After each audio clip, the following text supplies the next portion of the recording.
welcome to Not Another Fightcast. With me, Andy the Icon Burrows, we are missing, obviously, my co-host, Mr. Phil Campbell. This is the times of social distancing and also quarantine, not only here, but all across the planet, all across the globe. Again, flat Earth, if you believe the Earth's a globe or not. But what I would like to do today is I'm very lucky to be joined by Jack Aaron Stoops, Super Rad MMA, who's helping me with this Skype thing that I've just learned how easy Skype is, which is quite shocking to me.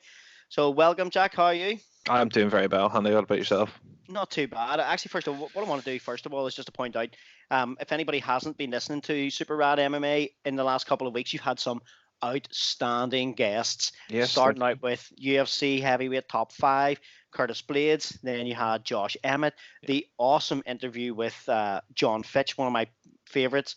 And then Johnny Walker yesterday. I'm going to listen to Johnny Walker later on when I'm going out to my home gym here. But what a list of guests. Yeah, so congratulations to you guys. Thank you. Yeah, it's been a long run of grafting to get to this, but it's starting to pay off now. So it's been great. They've been super generous with their time, and they don't owe us anything. So it's just nice to have those relationships with those guys and be able to call some favors on whenever we need to. Yeah, one of the things that struck me about each guest that you had on was literally how down to earth and how normal every one of those guys was, especially John Fitch. I'm going to throw it out there. Yeah. John Fitch just seemed like such a normal, nice guy. Yeah, he was, and it surprises me every time because you're talking to some of the most ultimately dangerous people on the planet. Yeah. But that's probably why. I mean, certainly combat sports has helped me dull my ego and get my mental health in order, and I'm eternally grateful for yourself for coaching me through 2 MMA fights, and to IFS who facilitated it, and to Forge Grappling who look after my Brazilian Jiu-Jitsu, which I will do until I'm unable to no more. But talking to those guys is just like talking to the guys in the gym, and you kind of forget that when you think of these guys. It's even the same as McGregor, Rousey, the superstars of the sport, even John Jones, I suppose, to an extent, where you probably would be surprised by how normal most of them are. Yeah, maybe not John Jones. Maybe not. Maybe not McGregor either. But gone at you and fucking around trying to ride your wife or something. Yeah, definitely not John Jones. But yeah, I really loved the last couple of shows you guys did. The last show was hilarious. Actually, there was some bits in it that basically had me bursting out laughing as I was in the gym by myself, laughing away quite happily to myself. So today, what my plan is, obviously, first of all, we're just having a go at the Skype thing. We're going to set this up and actually have a YouTube channel as well for Not Another Fightcast. I think it's something that we're missing. I really like watching podcasts on YouTube, and I don't think I'm the only one. And I really like your guys' show, and obviously I would watch some of the Joe Rogan. Definitely watch an awful lot of the Michael Bisping stuff. So same. I'm going to try and do that now with our show too, and get Phil back on, get him to use Skype too. You don't want his ugly mug on the screen though. Yeah, well, maybe. Yeah, fuck. You might about that, that's YouTube finished, basically. YouTube will crash. It's just shut down. It'll be like your guys turning away aghast. Oh, like you're in Mel's OnlyFans page. One day, if the money's right. So realistically, what I wanted to do is just have a quick chat today about the state of MMA in this global shutdown. And really, I know we're in a lockdown or shutdown or social distancing or isolation or whatever you want to call it. These are all horrible negative words to me. Mm-hmm. But at the minute, they're kind of necessary to beat this fucking mutant pox and get it to piss off. But the state of MMA, things are trundling on. And I just wanted to get some views from you guys. We're people who have ears to the ground. And I think that the biggest one at the minute is the Tony and Khabib, and fuck COVID-19 for stopping this in its tracks again. The fifth time? Sixth time, is it? Is it? I think it's 5 or 6. Yeah, I think it's the second time it was officially cancelled on April Fool's Day as well. Yeah. Now, is it officially cancelled? Because I saw something today that there is private flights maybe leaving from Russia to get him back. Yeah, I saw that, but you know what? I put a tweet up 2 or 3 weeks ago saying that I sort of knew weeks ago it wasn't going to go ahead. Not necessarily because of the pandemic. I mean, there was just something in the air that just felt like this isn't going to happen. And I said I came to terms with it a long time ago. So I don't know whether or not the UFC are doing the right thing or not by not just postponing. And we'll talk about this in a moment, I'm sure. But Habib is getting the blame from a lot of people, which is wrong. Totally wrong. Totally The wrong. people at fault are the UFC. Dana, I get it, is a master businessman, and this would be an amazing time for UFC card because there's people watching reruns of, Israeli football, from the turn I've of got the to century say, or whatever. I have been watching constant fight reruns on BT Sport. So big shout out to BT Sport. Obviously, we're not sponsored by them. But if you want to give me some money, I'm more than fucking happy to accept it. But they're showing reruns of old UFCs and some fantastic fights that I even forgot about. Well, Saturday So they're doing 217. really, Yeah, it's they're pretty good. rerunning it. But it's probably the best card ever. It's like Yeah, Joanna and Rose, Cody and TJ that was and just Bisping the and changing of the guard basically, and all. And yeah, it's Bisping and GSP. yeah.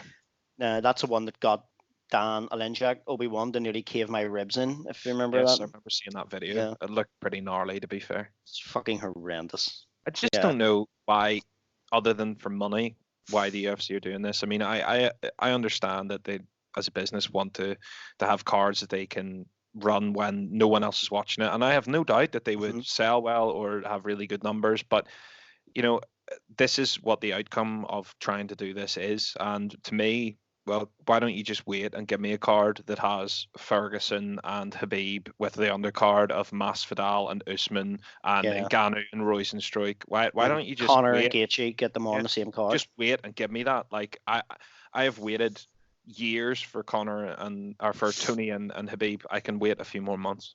Yeah, I think you're right. It's a money issue with Dana, and I'm sure the UFC's hemorrhaging money, not having gates for people coming in and out. Yeah. But at the minute, having the shows with nobody there, the recent Brazil card when there was nobody there was eerie. It was an eerie sort of feeling even watching. I didn't mind it. I didn't mind. I just thought it was eerie. Yeah, when everybody's like, every sort of Japanese guy basically just claps like this. Like, you just get to watch somebody get their head stamped on, and the most you can muster is a. I saw a tweet yesterday, right? And it was a guy saying, everyone on Twitter's scrambling for content or things to talk about. And he said, if you could change any one rule in the UFC, what would it be? I was like, soccer kicks. Oh, obviously. Or headbutts. So? Yes, hell yeah, bring that back. No, I even in the days of soccer kicks where there was debates about them being just legal full stop, I didn't like them. I just didn't like them. Well, as someone that has had a limited MMA career with a handful of terrible fights, I just don't think that the risk, you're putting yourself at risk in a cage fight regardless. Yeah. And I feel a little bit like people, I don't want to say they're snowflakes because I get that some people don't like that level of violence, but at the same time it's like people are okay with the same people that are like no soccer kicks will tell you that they're completely fine with 12 to 6 elbows, which I am too, but like there's no real difference in terms of the outcome. I get that a soccer kick ultimately can maybe be a little bit more dangerous, but really the outcome is still the same, and it's the same with knees to grounded opponents. If you put yourself in that position, and now it's turned into a game.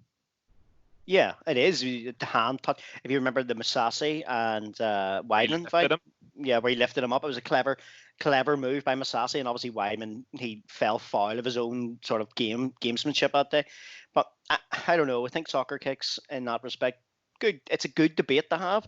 I just don't think we'll ever see it back in mainstream MMA outside of ONE FC. I don't think we're going to see it again. You're probably right.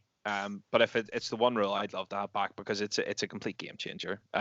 Same as headbutts. Headbutts I don't have any real issue with because there's only a few positions where they're actually even possible, and in those positions, what it'll do is it'll make Khabib more dominant. It'll make guys like that with that style more dominant. Your Colbys and your Usmans, Yeah.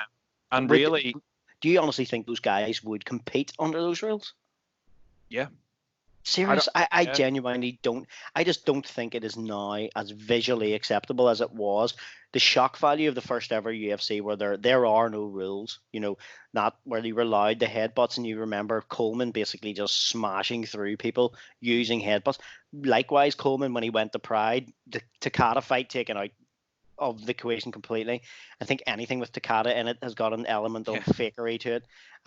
But then Coleman getting the front face lock, headlock position and using knees to the head of a grounded opponent as well was his bread and butter. Kerr did the same. Mark Kerr was one of my favorite fighters at the time, and he used the headbutt very, very cleverly as well in the UFC, and also the knees to the head of a grounded opponent. I just don't think we're going to see that now as visually acceptable. I I mean, think, I'm cool with it not being in it to an extent because I understand the optics of it don't look good. yeah. But at the same time, my point is just that for me personally, I don't think the optics of it are any worse than the soccer kicks aside, because I can, that was a half joke but half true, and that like I wouldn't campaign for it, but I wouldn't be angry if the UFC brought it back in. But Hmm. headbutts, I actually feel quite strongly should be legal. Hmm.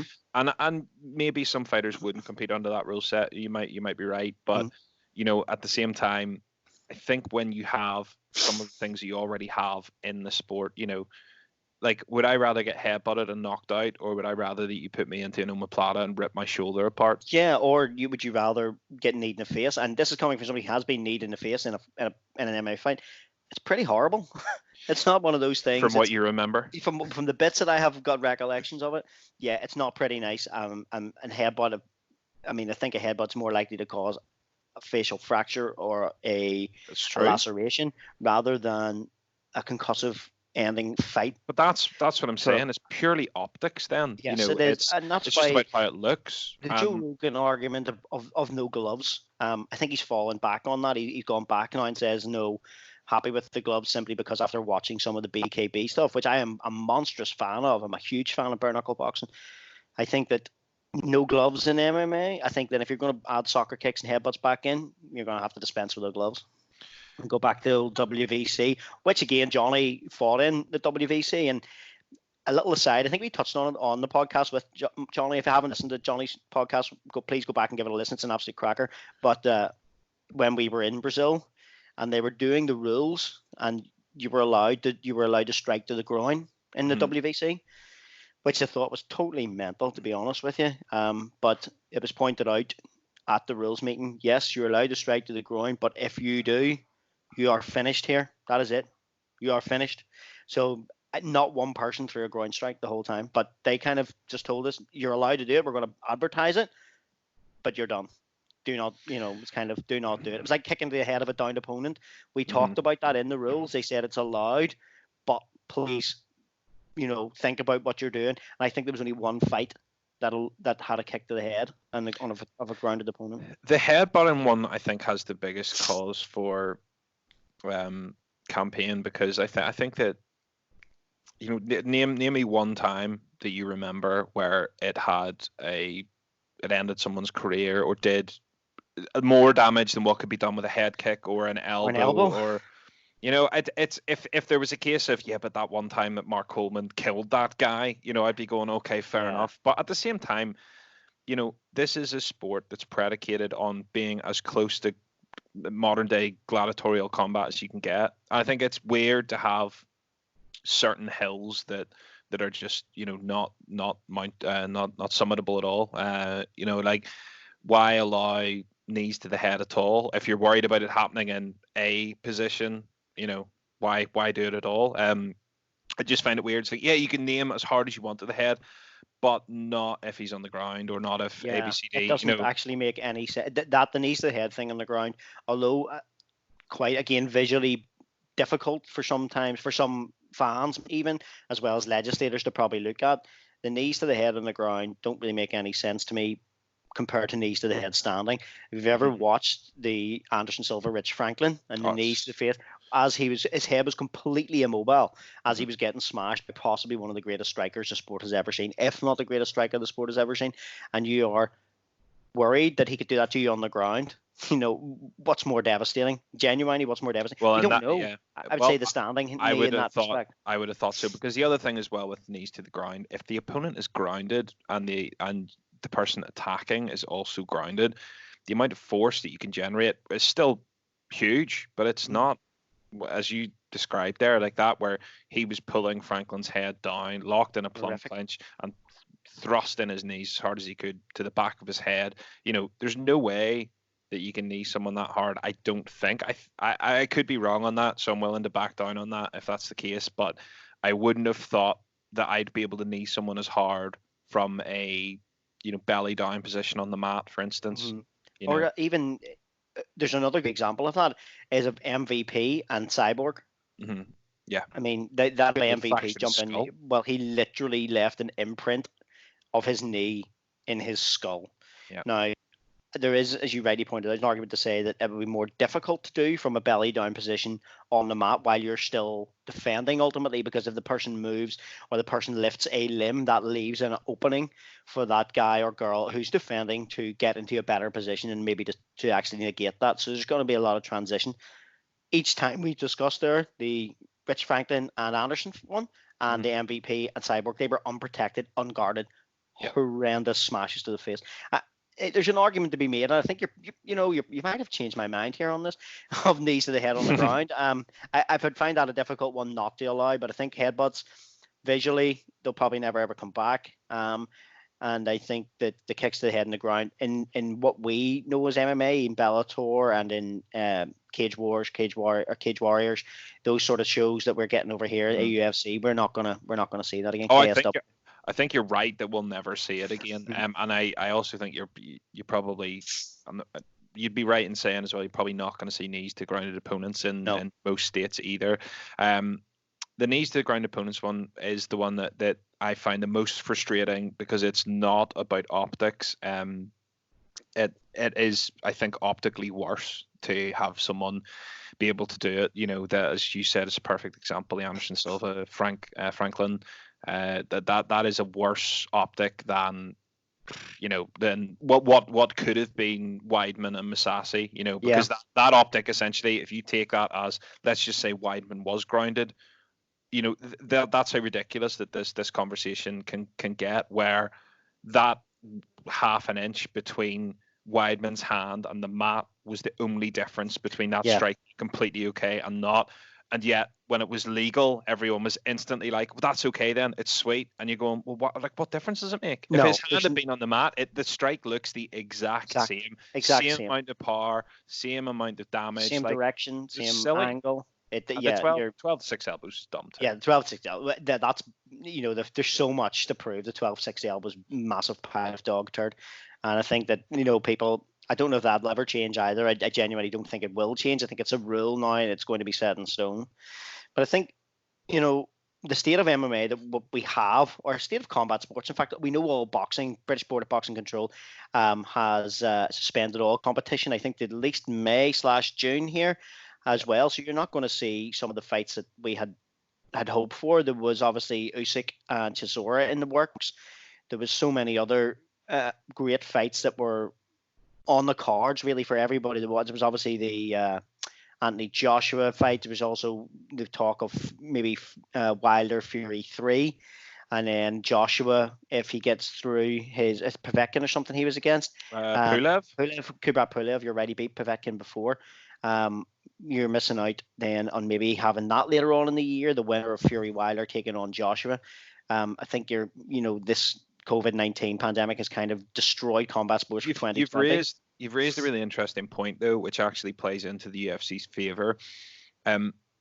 The boxing structure doesn't allow supercards in the same way that the UFC structure does. No, it doesn't. So the boxing organizations don't have the opportunity to do what the UFC do and to capitalize with those fights you just listed off. Well, the UFC can have their equivalent on one card. On the card, and the boxing can't do that. And this is where I think that the UFC's thought process is misguided. It's not wrong and it's not right. It's just misguided. Where I've seen many polls on Twitter and on Facebook about, would you rather have seen this fight be postponed, or would you rather have them still scrambling to go ahead? And it's overwhelmingly like 65 to 80% varies a bit, postpone it. And I think everyone's argument is, at this stage, we've waited this long And we kind of accepted that there's no sport. And would it be great to watch the UFC? Yeah. If they put a card on, am I watching it? Yes. I'm not going to take a moral high ground and go, oh, I don't want to watch that. Of course I will. But I'm also equally happy to wait. And I personally think the UFC should play the exact point that you've accidentally made there. They should play that to their advantage. But the boxing cannot compete with the level of card that the UFC would be able to bring for, 2 or 3 cards, I would imagine, at least. I mean, if you think about it, you could have a main card literally of Khabib, Tony, Masvidal, Usman, Leon Edwards, and Woodley, McGregor and Gaethje or Poirier or whoever it's going to be, Rosenstruik and Ngannou, and that's just off the top of my head. And then you haven't even mentioned any of the women's fights still. You have Nunes and anybody, ultimately. Felicia Spencer, it sounds Felicia like. Spencer, that's what they were going back and forth again on Twitter, Instagram, I think. Yeah. And then obviously you have, hopefully, the return of Tatiana Suarez soon. Well, she's still out injured. She did an interview there, and she's working with the UFC PI. I think there's a big concern of re-injury. I think Suarez beats any of them. She's tremendous. Such a talented fighter. And it's very like the heavyweight situation in the males, where you have pretty much 0 elite wrestlers, other than Curtis Blades, who's in tremendously uncomfortable spot just due to those 2 Ngannou losses. Mm-hmm. And we had obviously a conversation about this yesterday. Those 2 Ngannou losses could have easily been wins if he completes the takedown, because you rightly described, if Blades is able to put Ngannou on his back, it becomes the Overeem fight. Oh, 100%. And it becomes the Overeem fight. We know that Ngannou doesn't have a very good ground game, and we know that from the Stipe fight. And then you hear people go, yeah, but he's been working on it. Yeah, so has Curtis Blades. Do you not think that other guys are doing the same? Just can't close that distance. And no, the problem that you have in facing Ngannou is the same problem that you will always have when you're facing Ngannou. People talk about Stipe's wrestling winning that fight for him. It was not his wrestling that won him that fight. It was his head movement from traditional boxing, and it was his cardio. It was just, and what I would suggest there, you're 100% right. He was able to get out of the way of the shots. His footwork was much, much better than Ngannou's. He placed himself in good positions to allow that takedown to happen. He baited Ngannou in to throw shots when he feinted properly, and he's one of the very few heavyweights that does use feints. So I think Stipe, I predicted that win all day. That actually got my own back for Dan trying to crush my ribs. In that fight, so I predicted at all times Stipe's footwork was much, much better. Although he is quite slow, I know he's a heavyweight, but to me, you looking at a fast footwork from a heavyweight, you're talking around Velasquez. I know obviously he's gone now to pro wrestling, but Velasquez had quick feet. Although his footwork wasn't wonderful, it was more wrestling based than it was traditional boxing based. But you are right. But I also think Stipe's fight IQ is just higher than Ngannou's. More. I think he also showed that in the DC2 fight as well, that he was arguably, well, not really arguably, he was losing that fight, and he adjusted. And I think this fight with DC Stipe that looks like it's going to go ahead, it's such a tough fight to call, because now you can put an argument forward for both guys, and I actually think you could put a stronger argument forward for DC for this fight than you could from the first fight, because from the first fight and going into the second, the argument was he has to catch him again like that, because you didn't see his wrestling. You didn't see, was he able to control him? Did it go a couple of rounds to see how the cardio was? Now what we know is that if DC chooses to wrestle, he can win that fight. So I think you've actually got a stronger case for DC for this third fight than you had from either of the first two. But I still favor DC for Stipe, because the exact reason that we've just highlighted, which is I think that he is better at seeing loopholes. I have seen people say DC's going to get ripped by body shots again. Possibly, but the problem with doing that, as you know, is that every left hook to the body that Stipe throws, there could be a right hook coming behind it. Yeah, I think that's what DC missed, and I put that down as well. Disparity in height between the two guys, because Stipe was basically just throwing a very agricultural left hook to the body with not a lot of sort of lead-in techniques. He wasn't doing a lot of feints to throw the body shot. He wasn't trying to draw the right hand and then slip in and throw the left hook. He was just throwing the left hook to the body. And I think that absolutely was the game changer. But he knew he could throw it from a distance where he wasn't going to be susceptible to take that right hand. I think and he knows the right hand's dangerous. He was gassed, totally gassed, absolutely done. And it's an interesting fight now. This third, as you pointed out, you can make such a great case for more for DC now because you've seen his wrestling and you know that he out wrestles him all day, every day. Yeah, DC's in an odd spot too because we actually talked about this on our podcast last week, I think, where, you know, does he retire? Well, he says he's going to. In fact, we might have actually talked about this yesterday. But the issue is that if the UFC offer him John Jones at heavyweight with that legacy on the line, can DC say no? I think he should, purely because I don't know if you saw the interview DC did this week about John Jones, and he all class, and you know, John Jones might have won the battle, but I think that DC's won the war. I think that for a while the fans turned on DC and the John Jones marks were, you know, giving DC a hard time. And I think that over time that has changed by his going up to heavyweight, winning the belt, always being respectful towards Jones. I think he's turned it almost like it didn't happen in a weird way. And I mean, how could you not like DC, though? That's one of the things that struck me about that. I never understood why the fans had turned on him. He's just one of the most likable guys in the sport. He's never put a foot wrong outside of the cage that we know of. But you have somebody like Jones, who at that moment in time was gaining a lot of fan support. I just can't see how. Like, I know obviously there's Chael Sonnen said John Jones couldn't sell fight tickets to fight in his back garden. You know, but the fans were interested in Jones at the time. I just can't see. I hope DC turns the fight down if it's offered to him. Same. I don't want to see him fight him again. I don't care whether it's at heavyweight. I don't care if it's in a car park. I don't give a shit. I just don't want to see him do it again because I don't want to see him risk another loss to John Jones, who is a fucking horrible human being. Do you think that the UFC should punish Jones? Yes. The reason I know obviously the legality thing is Jones has got house arrest or some shit like that. Yeah, 4 days quarantine in a global pandemic. Yeah. It doesn't, you know, to me, that there's no real punishment here. We talked that he should probably get prison. I thought he was going to prison here. But again, I don't know the American legal system. And I think obviously they're trying to protect the sports star again. But he got like quarantine or house arrest, whatever the fuck it's called. And he also got given like mandatory rehab. He has to attend this and he has to attend these other sort of rehab things.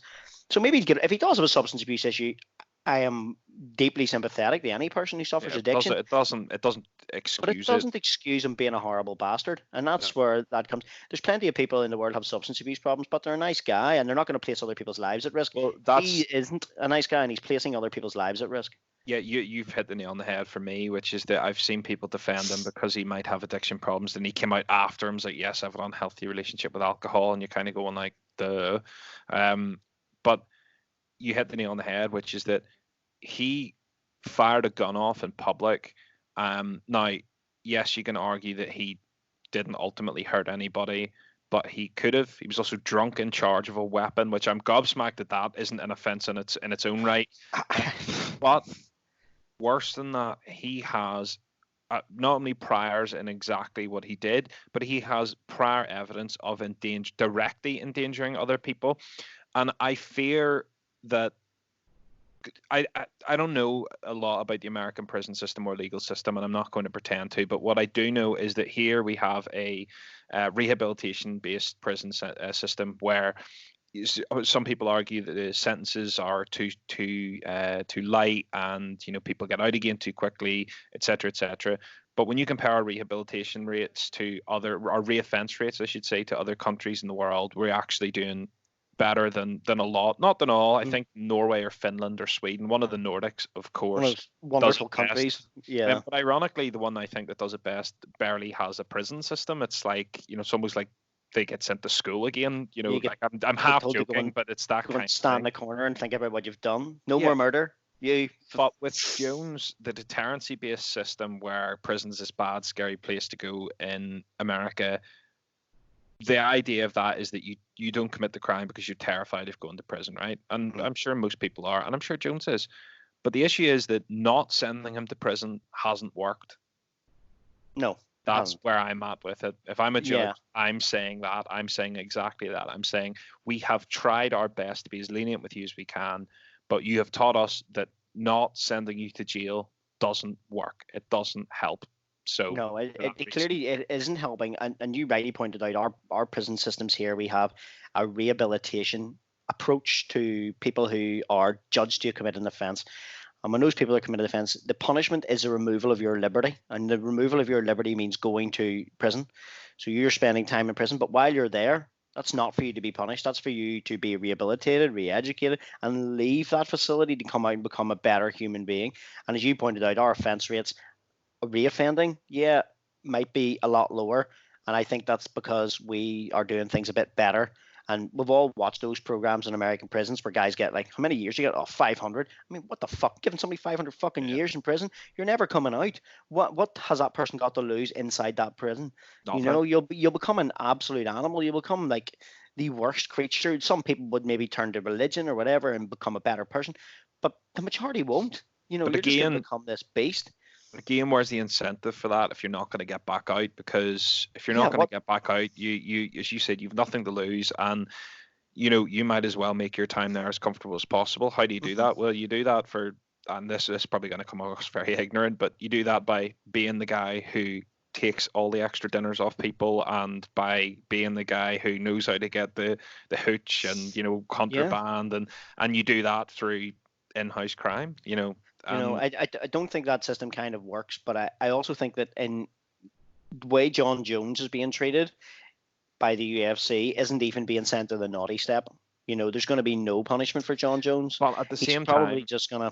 I don't know, what's he gonna do. What's Dana gonna do with him? Nothing. Well, they can't, because they're independent contractors, and the UFC didn't punish Conor for throwing the dolly through the window. And I think that happened at a UFC event. Yeah. So I think the problem with that is it's an optical problem where the optics of that will tell you that the UFC won't even punish you if it's at their event. So if the UFC tried to punish John Jones and I'm John Jones, I'm going, go fuck yourself. I will never work with you again. Get me out of my contract, because I'm an independent contractor. You didn't punish somebody who wasn't at the time openly saying they had addiction issues, committed a felony or a crime or whatever level of crime was at one of your own press conferences or events or whatever against your own subcontractors or employees, for lack of a better term. If you don't punish someone for that and you punish me for this, yes, where does that, what sort of a, and I think you're probably right, and that's why they won't punish him. I just think they should. I agree. I just feel that maybe a level of suspension, another maybe even, well, let's take the professional wrestling model here, right? You look at what the WWE / before WWE days, the WWF were doing. Everybody knows the stories of some of these guys were absolutely fucking off the chart. They were nuts. Even to this day, the WWE is paying for these people to have rehab, even to this day, because they recognize that, their work schedule, the demands that were placed physically and psychologically on these people has maybe pushed them towards addiction, and they're covering that base now. I think maybe it's starting to get the same for the UFC. When they know that there's a physical demand, they know there's a psychological demand, and that people cope with those demands maybe by acting in excess, whether that be drugs, sex, video games, whatever the fuck they're addicted to. You can have something put in place where those people are getting paid for treatment, and if that treatment doesn't work, we've tried our best, then the UFC can wash their hands off John Jones and say, look, we've done all we can do. Or John Jones, whoever, it could be anybody. Conor, John Jones, don't care. Mainly John Jones, and I don't really like the dude. But I mean, then they can wash their hands of him and say, look, we've tried, we've given you our best rehab, we've tried to institute psychological therapy for you, and it hasn't fucking worked because you're throwing it back in our face. So see you later. You would think that the FCPI would have some kind, maybe it does, but you would think it would have some kind of psychological counseling, because Yeah. those fighters, if you look at someone to go the complete opposite direction, like Ray Borg, who's had horrendous luck, financial problems trying to pay for his super sick child. He's had multiple surgeries, been on the edge of death so many times. That guy clearly would have some baggage that, whether or not he needs to or what, he's got some stuff that he could, I'm sure, benefit from talking to someone about. Maybe he has. I'm just using this as an example as to a fighter who, even for the right reasons, might require some additional help. Yeah. And the UFCPI is there for the fighters in every other way, making sure their diet's on point, doing bone scans and doctors and hydrotherapy and physiotherapy. I would be surprised if they didn't have something, but I would be surprised.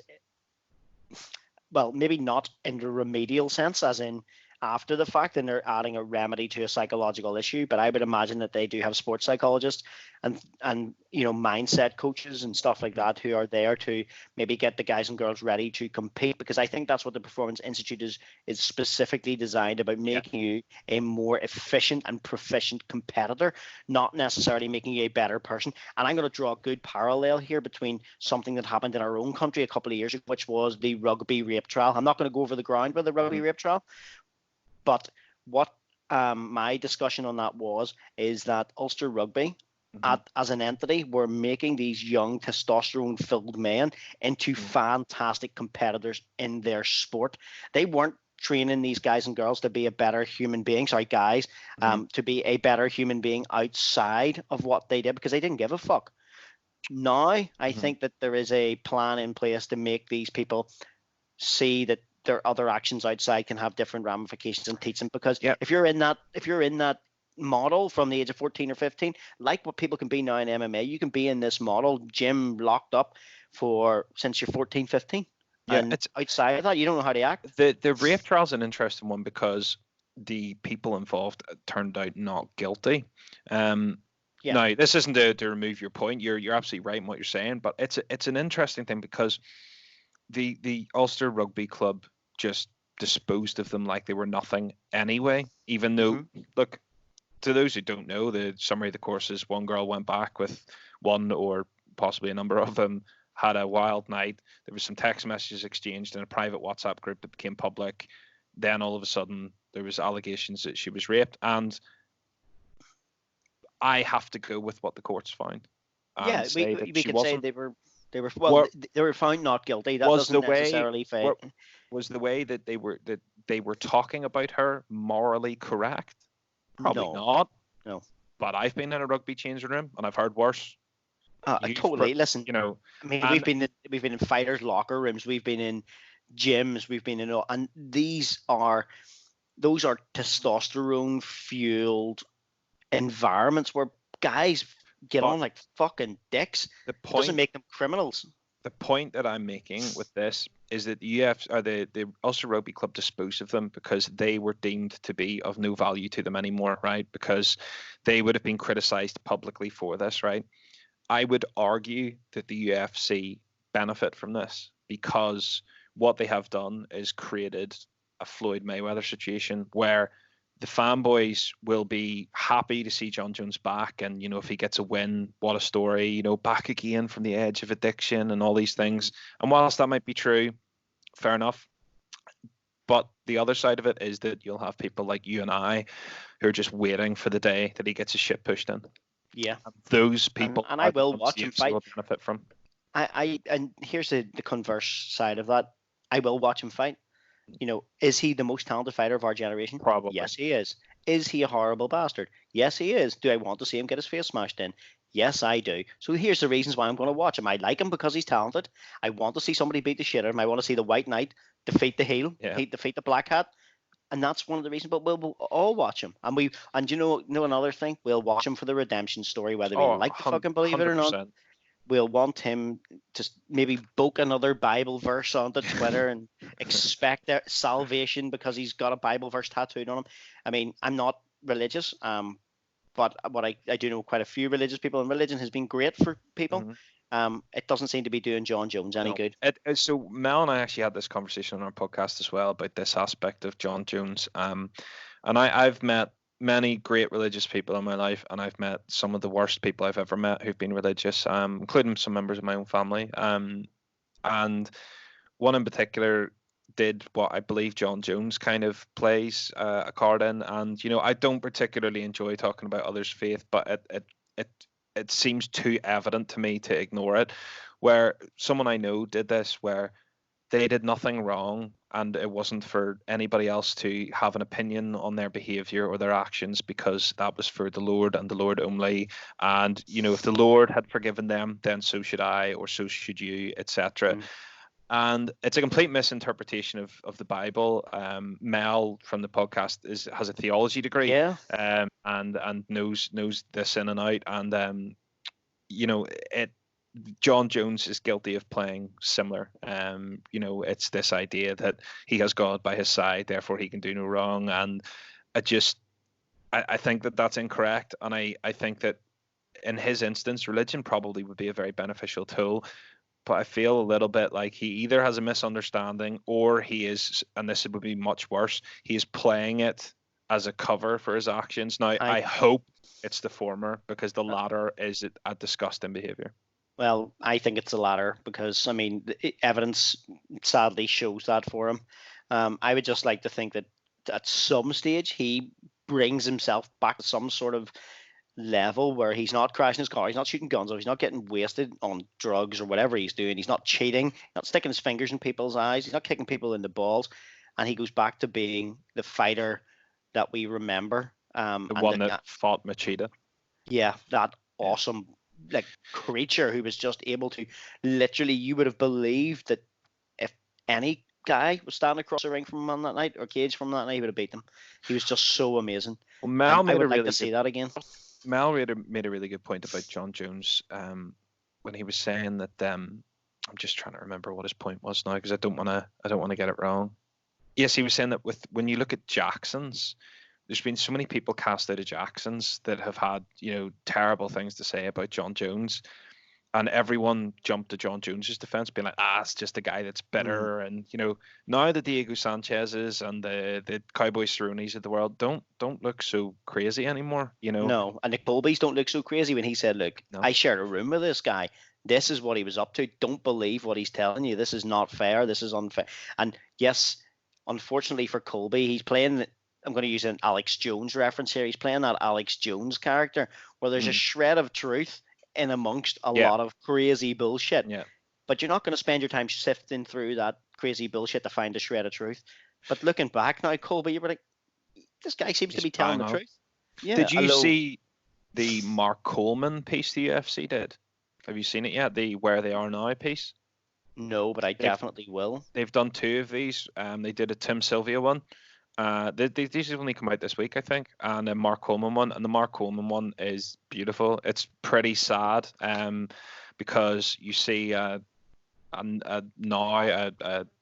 a current Mark Coleman, who's on the older side and humble and living a comfortable life with his new girlfriend and their young 2-year-old. But they don't tell you a lot about what went on. But his relationship with his previous 2 kids, I think, has been tough since the divorce. And there's just this scene in it that just stuck with me, where he takes his kids out for dinner, and there's they're talking and laughing, and he's sort of narrating it and saying that he treasures these times and all. And at the end of the dinner, he takes them outside and he gives them both a big hug. But the camera's like a wee bit away, and there's just some sort of look in his eye it just broke me. And whenever the kids walk off, he's like looking, watching them walking away. And I don't know exactly what happened, but there's pain in that shot. And it was just a really well directed piece. Mark Coleman, one of the legends of the UFC. Nice to see that, he just loves being a dad. I think he's back coaching as well. Coleman's coaching too, I think. He's coaching, as far as I know, it's his stepson and his best friend, but I don't know if he's coaching. He could be right, and he maybe is. But one thing that he did cover in that was that, and he had the 2 of them in the basement taking them on pads, and he's shadow boxing, and you just think to yourself, it's like, those kids have no idea. I mean, they probably heard the stories and they've seen but they have no idea. Like, from one of the literal the most outstanding competitors that the sport, not just the UFC, like UFC, we're lucky to get him, but the sport has ever seen. And I touched earlier on the Takada nonsense, but apart from that, like fucking hell, what a fighter, what a fighter. Him and Kerr, but I loved the two of them at the time. They were like a mirror image of one another, and they really dominated, destroyed, literally. Kerr's video, the Smashing Machine. If anybody hasn't seen that, that's worth watching. If you have you watched that before? Oh yeah, of course. It's horrendous, but amazing, you know. So I think that kind of tells their story too. Him and Coleman are in it together as well. I think he's in a section of it too. But that's, yeah, I must actually watch those now. Don't give Tim Sylvie was an interesting cat too. It's different times back then. I mean, you were in this era, but you didn't go to an MMA gym. We talked to John Fitch about that. No. You were going 10 different places, and I don't know if the days of the specialist. We had this conversation again on the podcast. It'd be interesting to get your take. Excuse me. Which is, what's the best base for MMA, or is it just MMA? And Mel seemed pretty adamant that it was MMA, and I'm just still not sure that would trump high level grappling, like specialist. I'm on your side here. I'm on your side 100%. I think that if you can have, and for me, ultimately, I'm saying that it is what people are describing as collegiate wrestling or freestyle Olympic wrestling. Mm-hmm. Collegiate wrestling is marginally different, but freestyle Olympic wrestling, I'm saying at a good level, it doesn't even have to be a immensely high level, but at a good level is the most, what I describe as like the base of a pyramid of any good combat sport. I just think that in that respect, you control where the fight takes place for two reasons. One, you have the ability to take that person down, and two, you have the ability to stop that person taking you down. Yeah. So you can control where that fight takes place virtually throughout the course of the fight. The fitness is great, the grind is there, the technique is going to be there. So I think, and the strength is obviously absolutely through the roof. So I think that in that respect, I'm with you 100% on that. Well, to be fair, like I don't want to misquote it, but like he part of the MMA base that we were talking about, I think his point was that, it is quite wrestling heavy now because it has to be. But I still personally feel like, and again, people can go and listen to that podcast, no problem, and hear both sides. But I just think that I think amateur wrestling is, it's just a different level of control. I mean, super. See, the thing with BJJ is, like, I love BJJ and it has changed my life, but I think the only guys, if you're going to be a specialist in BJJ, you have to be completely world class. Like, you have to Gordon be Ryan. your Maya, your Gordon Ryans. You have to be that level to beat a wrestler with good control, just because of what the strikes can add, or take away, more importantly. But I think that with wrestling, you can be an average college wrestler and be so dominant in the UFC with a handful of other skills thrown in.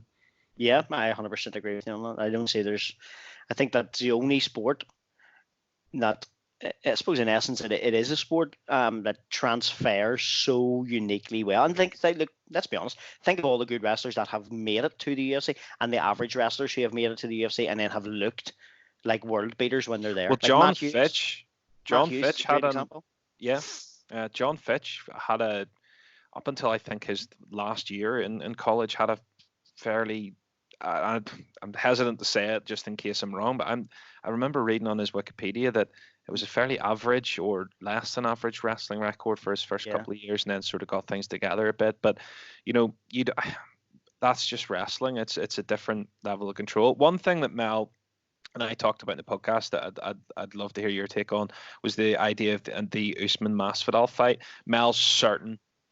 I think he's right, to be fair, that Usman's just going to maul him.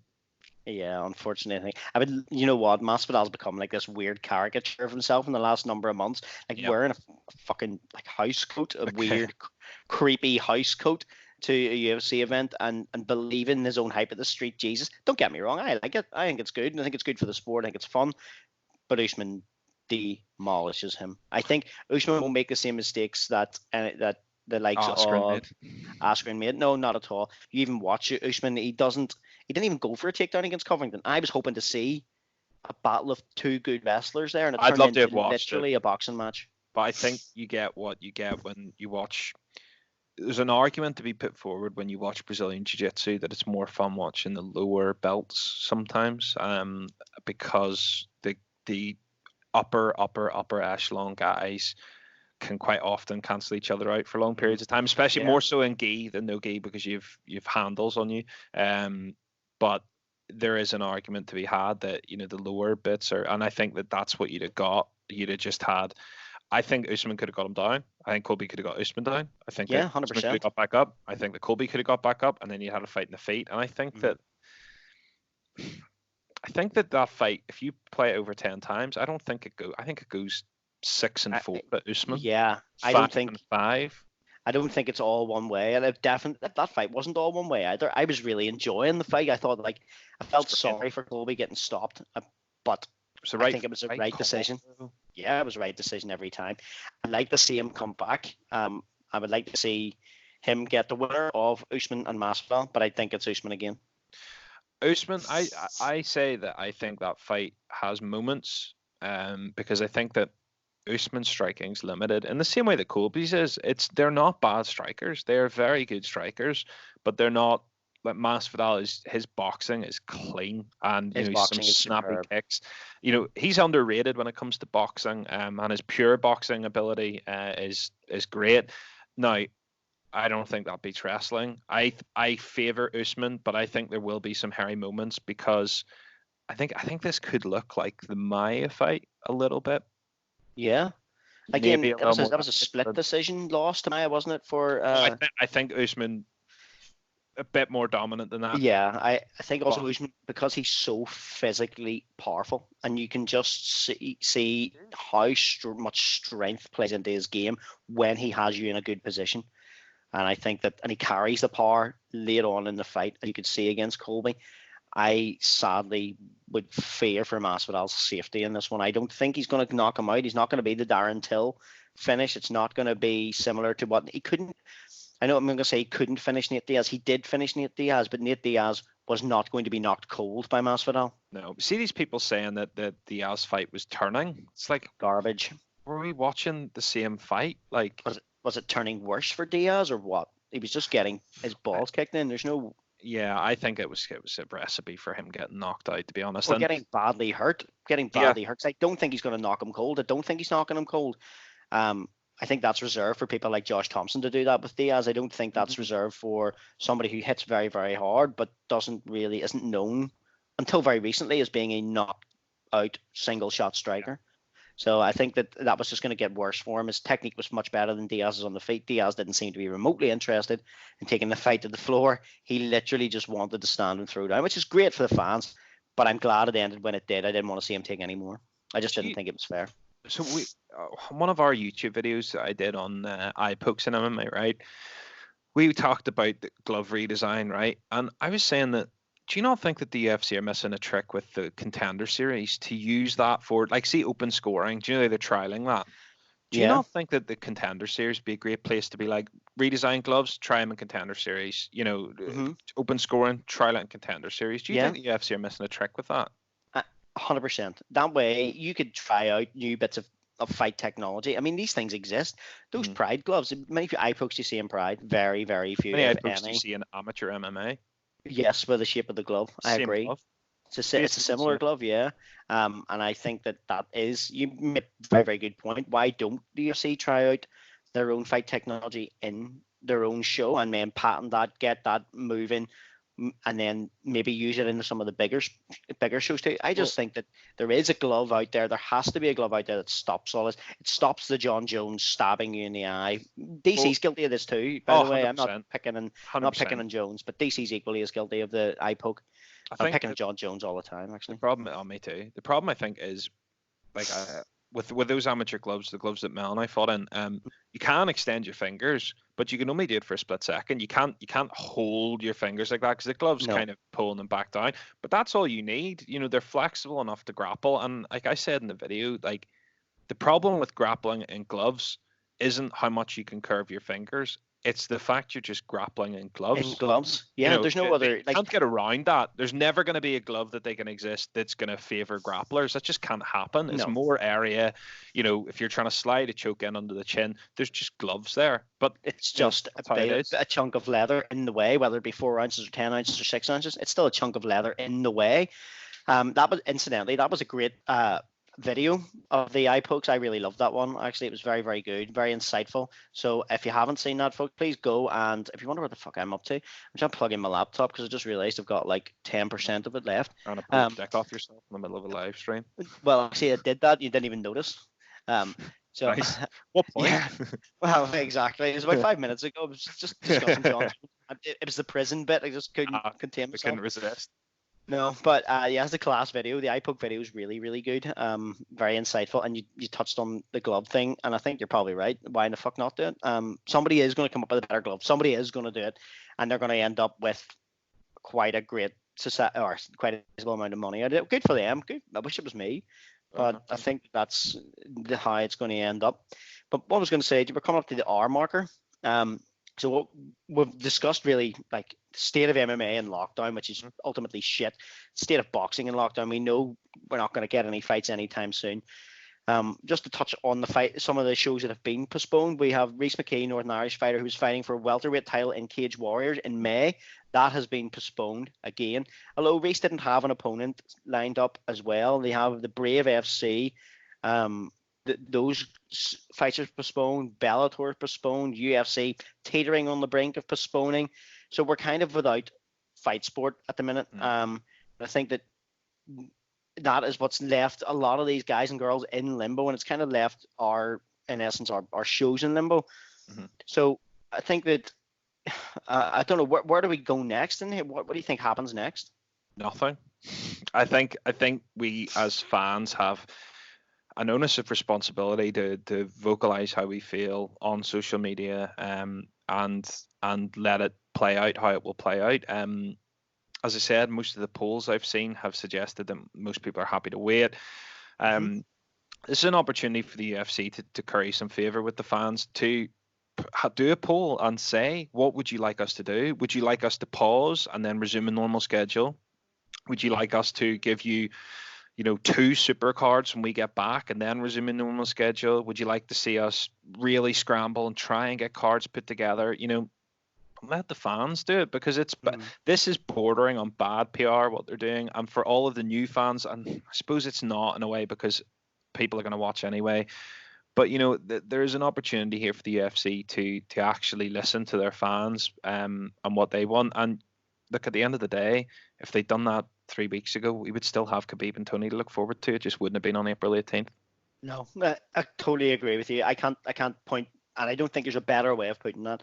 And I think the UFC has always, in fact, MMA has always been a fan-driven sport. It grew up during the course of the internet era, and it is still fan-driven. And we all know the underground forums and stuff like that are still pretty hot, and Reddit at the minute as well, Twitter, all the places where people go and look for mixed martial arts, combat sport content are saying the same things. Get the fucking fight postponed, book it later on in the year when this mutant pox is fucked off, or we have an effective therapy for it, and get the guys back into the arenas, get the atmosphere back the way it should be, and treat us then to a couple of super cards on the UFC, on ONE FC, on Brave. Get these shows, on which the fighters will be clamoring to get fucking on. Do you know why? Because you haven't been being paid, which is shit.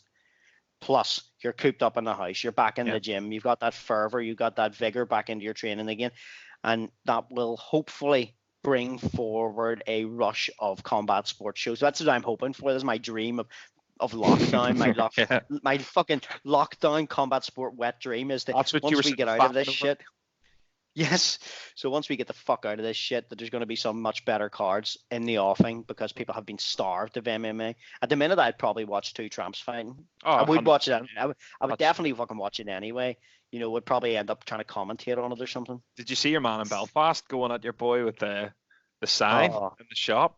Dreadful. That's our weekend deal, isn't it? But just before you wrap up, though, one of the questions I had about that, about having more fights lined up and stuff, is, do you think that the UFC benefit from having the run of strong cards, or do you think that they can get away with just picking up where they left off?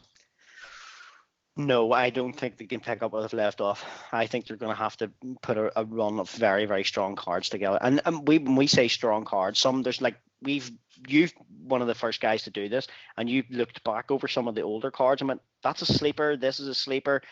These fights were much, much better in hindsight. We don't have that now. We need to have instantaneously good fights and good matching when this all returns to a level of normality, because the fight fans want fights. It's like boxing's going to have to do the same. And literally, if I were in control, if I was Eddie Hearn, I wish I had Eddie Hearn's money, but I don't want to be Eddie Hearn. I would drop the pay-per-view for a couple of these and just get the fans into the arena, get the fans on watching it on terrestrial television, on Sky, on wherever you can get eyes on the sport again, and let people know, look, this still fucking exists. These guys have been training, they still exist. There is an argument. I think that's what the UFC are going to have to do. It is, and the other thing as well, just for a wrap up for you, is the UFC would be of a lower standard, because I don't give a shit what people say. Fighters aren't training to the level that they were. They can't. No. I get that some of them are training in private gyms and still getting coached and all, but it's just not the same. And I worry that some of the fights would be of a lower standard than what you could have got without it. I think you're right. I think that's it. People can't get into the an excellent Thai boxing show here in Belfast as well, run by Jamie Crawford from Langham Muay Thai, is called Deliverance, and that was postponed too because simply the guys and girls who were training to fight couldn't get into the fucking gym. The gym was closed, Yeah. So I think that's you're right on that. So I think that's probably a fantastic place to leave it. That we do have hope of combat sport when this all gets back to some sort of normality. Before we wrap up, we did a show yesterday. You remember the tried to fuck Skype. The first time I've ever used it, and I realized how easy it was. But we did a show realistically about our shared love of gaming and our shared love of combat sports gaming. So if anybody wants us to try and recover that or try and basically salvage some of the stuff that we have, let us know, because it was a really, really super fun show to do. It was brilliant because you, Mel, and I are all game geeks, and we all had our own views and specific games and things that had great memories for us. And I know a lot of MMA fans are gamers too. So if anybody's interested, please either let Jack, myself, or Mel know about that on your Twitter, Instagram. Where can they get you? At Super Ad MMA Show on Twitter, facebook.com/Super Ad MMA. And they can find the podcast on iTunes, Podcast Addict, any of the podcast apps, anywhere like that, by searching for Super Rad MMA. And you had an awesome guest on yesterday, which is it out on YouTube now? It's on YouTube, yeah, which again you can find by searching Super Rad MMA. I think it's actually ranked in the top 3 if you search Johnny Walker interview. So yeah, perfect. So that was obviously UFC light heavyweight Johnny Walker on your show, which is a fantastic guest. So perfect with that. You can find me on the socials, apparently. On that is that actual thing. I heard somebody saying it yesterday. Sadly, it was on Tiger King. I think somebody used to turn. No! Oh, fuck! Really? But you can find me at _icon77. You can find us on Not Another Fightcast on Instagram and on Facebook, and you can find my co-host, which is Mr. Phil Campbell, on the PC_commentary on Instagram as well. I think him and Phil and Noel O'Keefe are doing like some very, very funny Facebook stuff at the minute. Yeah, that's great. Commentating mad street fights, and it's fucking hilarious. So if anybody give Noel O'Keefe Noel O'Keefe commentary, searching Instagram and Facebook to find those as well. Very, very funny. Listen, this has been a great, fun show. So thanks for having me. Thank you very much for jumping on. Also teaching me how to use this wonderful Skype machine. And hopefully we'll be back soon talking about some real fights. So thank you very much. Folks, we have been Not Another Fightcast. Please go back and listen to our back catalogue on as Podcast Addict, iTunes, anywhere like this. We're going to post this up on YouTube. And if you're interested in seeing more YouTube stuff, please do let us know. Jack from Super Rad MMA here is going to give me a hand with their company, Palooka Media. And they're going to help us out with editing as they've done throughout our podcasting journey, which is we're eternally grateful because we simply No couldn't have problem. done it without them. So, folks, thanks very much for giving us a listen. Hope you enjoyed the show. We'll be back as soon as we can with some more stuff, hopefully with real fights and real people. If not, we might recover the gaming podcast, which was brilliant crack. But thank you very much. We've been Super Rad MMA with Jack, and I've been Not Another Fight Cast with me, Andy the Icon Burrows. Thank you very much, folks. Cheers.